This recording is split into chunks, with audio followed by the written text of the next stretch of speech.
Amreli paper leak કૌભાંડ મુદ્દે કોંગ્રેસ આવી મેદાનમાં। અમરેલી જિલ્લા કોંગ્રેસના કાર્યકર્તાઓએ સૂત્રોચ્ચાર સાથે પહોંચ્યા કલેક્ટર કચેરીએ। નીટ પેપર લીક અને કેન્દ્રીય શિક્ષણ મંત્રીના રાજીનામાની માંગ। શિક્ષણ મંત્રી રાજીનામું આપે તેવા સૂત્રોચ્ચાર કરાયા।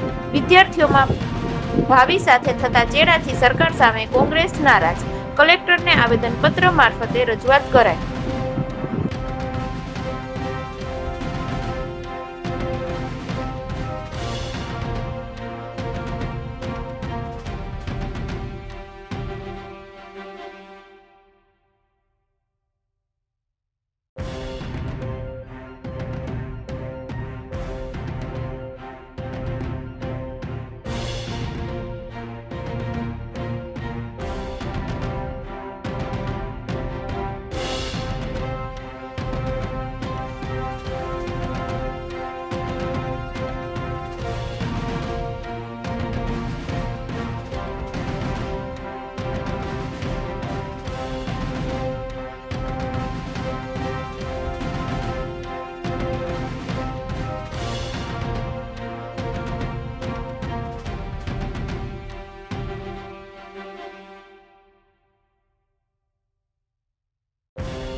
જ્યારથી ભારત દેશની અંદર નરેન્દ્ર મોદીની સરકાર આવી છે ત્યારથી શિક્ષણ વ્યવસ્થા છે એ ખતમ કરી નાખી છે।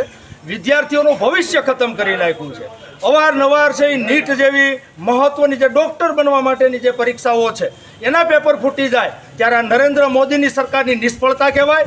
ત્યારે નરેન્દ્ર મોદીની સરકાર સામે એના શિક્ષણ મંત્રી સામે જ્યારે દેશના યુવાનો જેનજી જ્યારે જંતર મંતર ખાતે જ્યારે આંદોલન કરતા હોય અને ત્યારે 25 દિવસનો સમય વીતી ગયો છતાં પણ આ અહંકારી અને ઘમંડી નરેન્દ્ર મોદીની સરકાર વિદ્યાર્થીઓ સાથે સંવાદ નથી કરતી। ત્યારે જે વિદ્યાર્થીઓ ઉપર જે જંતર મંતર ખાતે જે લાઠીચાર્જ થયો એના વિરોધમાં લોકસભાના વિરોધ પક્ષના નેતા અમારા નેતા માનનીય રાહુલ ગાંધીજીએ જે ધરણા પ્રદર્શન કર્યું નરેન્દ્ર મોદીના આવાસના બહાર તો એને ટીંગાટોળી કરીને લોકશાહીની અંદર વિરોધ પક્ષના નેતાને પણ ઢસડવામાં આવ્યા। વિદ્યાર્થીઓને બેફામ મારવામાં આવ્યા। પોલીસની જગ્યાએ આરએસએસના ગુંડા ઉતારવામાં આવ્યા। તો એની વિરુદ્ધમાં રાહુલ ગાંધીના સમર્થનમાં વિદ્યાર્થીઓના સમર્થનમાં આજે સમગ્ર અમરેલી જિલ્લા કોંગ્રેસ સમિતિ અને અમરેલી જિલ્લા કોંગ્રેસ સમિતિના આગેવાનો અમરેલી જિલ્લા કલેક્ટર કચેરી ખાતે આવેદન આપવા આવ્યા છીએ અને અમારે જિલ્લા કલેક્ટર થ્રુ રાષ્ટ્રપતિ મહામહિમ છે એમને આવેદન મોકલ્યું છે અને અમારી માગણી છે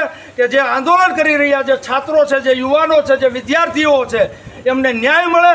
શિક્ષણ મંત્રી ધર્મેન્દ્ર પ્રધાન છે એમનું રાજીનામું લેવામાં આવે અને જે પોલીસ દ્વારા જે વિદ્યાર્થીઓ પર જે અત્યાચાર થયો છે જે દમન થયો છે જે બીજેપી અને આરએસએસના ગુંડા જે પોલીસના રૂપમાં સાદા ડ્રેસમાં જે આવ્યા છે એની ઉપર કડકમાં કડક કાર્યવાહી કરવામાં આવે એવી અમારી લાગણી અને માગણી સાથે અમરેલી જિલ્લા કલેક્ટર કચેરી ખાતે અમે આવેદન આપ્યું। 12 વર્ષમાં કેન્દ્રમાં ભારતીય જનતા પાર્ટીની અઘોષિત કટોકટી જાહેર કરવાવાળી સરકાર પેદા થઈ છે। શિક્ષણમાં વ્યાપક ભ્રષ્ટાચાર થયો છે।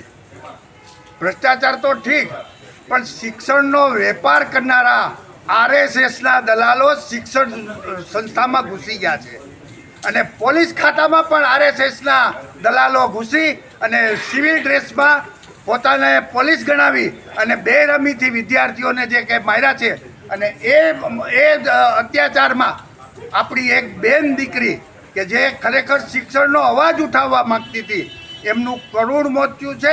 એમને અમારા સંસ્થા વતી અમારી પાર્ટી વતી અને અમે સમગ્ર અમરેલી જનતાની વતી અમે શ્રદ્ધાંજલિ આપું છું। ઈશ્વર કોઈને આવા દિવસો ન દેખાડે પણ લોકશાહીમાં જ્યારે એને શહીદી મળી છે ત્યારે એ શહીદ કરનાર દીકરીને અમે સૌ નમન કરીએ છીએ। મિત્રો 35 વર્ષના શાસનમાં ગુજરાતમાં અને 12 વર્ષના શાસનમાં દેશમાં વ્યાપારીકરણે એટલી માજા મૂકી છે કે શિક્ષણ વ્યવસ્થા પડી ભાંગી છે। શિક્ષણનો અવાજ જ્યારે વિદ્યાર્થી પોતે રજૂ કરવા જાય ત્યારે આ દમનકારી સરકાર એના મોઢા દબાવવા અને એમનું ખૂન કરવા પણ તત્પર થઈ ગઈ છે, જે શરમજનક બાબત છે. માનનીય રાષ્ટ્રપતિશ્રીને અમે આજે આ આવેદનપત્ર આપી વિનંતી કરીએ છીએ કે રાષ્ટ્રપતિશ્રી, જે સરકાર સત્તામાં છે એને જ્યારે સમગ્ર દેશમાં અમારી પાર્ટી સામે આંદોલન કરવું પડે, શા અમારો ગુનો, અમે શું કર્યું છે એવી 35 વર્ષમાં કે 12 વર્ષમાં કેન્દ્રમાં કે અમારી સામે એને આંદોલન કરવું પડે? પોતાની નાકામી છુપાવવા માટે નત નવા નાટકો કરી આ દેશને ગુમરાહ કરી યુવાનોને બેકાર રાખવાનો ધંધો જે એને શરૂ કર્યો છે એ શરમજનક બાબત છે. અમે એને સુરત વખોડી કાઢીએ છીએ અને આવનારા દિવસોમાં અમે વિદ્યાર્થી સાથે નહીં પણ સમગ્ર જનતા સાથે આંદોલન કરી આ દેશમાં લોકશાહીનું રાજ સ્થાપવા કટિબદ્ધ છીએ. જય હિન્દ, જય ભારત.